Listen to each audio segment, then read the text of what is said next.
So I know I dwell on nutrition the majority of the time when it comes to people seeing results and seeing progress, but the other part of that is also your training. So if you are somebody who feels like you're not progressing, where you should, and your nutrition is like 100% on point, and you know that, then maybe you want to assess where your training's at.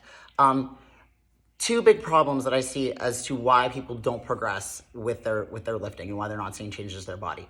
Number one is lack of intensity during training. So this is supposed to be rough. It's not, I see people in the gym and they almost lift lazily. And I'm not talking about if you're just weight training just to move, just to get out, just to be active, just to be healthy and to do some activity. I'm talking about those of you that are really trying to gain muscle.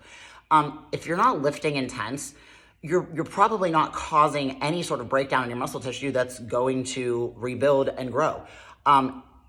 If you're just new to lifting and you're really trying to hone in on form and understanding the technique, that's fine. There comes a time period that you have to do that, and you probably really can't train as intense as maybe you should because you're just trying to understand how to lift, and it takes time for that, and that's fine. But once you get that down, don't be afraid to move up in weight. If you're consistently getting, a solid number of reps that you should be in that workout, try to go up a little bit. If you're feeling comfortable with the exercise that you're doing, you're feeling comfortable with the form, I know it's easy to get complacent and you feel the squeeze a little bit, but it's maybe just not enough. So try moving up. You can always go back down. That's the thing about this. You're never stuck with a weight. Just because you decide to go to 20-pound dumbbells from 15-pound dumbbells doesn't mean you have to keep using them.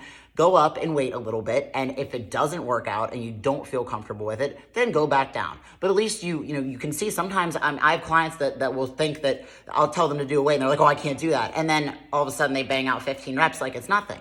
Because in your mind, you didn't think that you were capable of that, but actually you are. So if you actually just try it, sometimes you're surprised about how strong you really are. So check in on your intensity. And if you're really, really training hard, there's not a session in this gym that I don't leave everything I've got out there. I am beat up, I am exhausted, I am winded by like the second set into the entire workout. Every single movement is intense. And that is how you grow, and that is how you're supposed to train. Second big issue is recovery.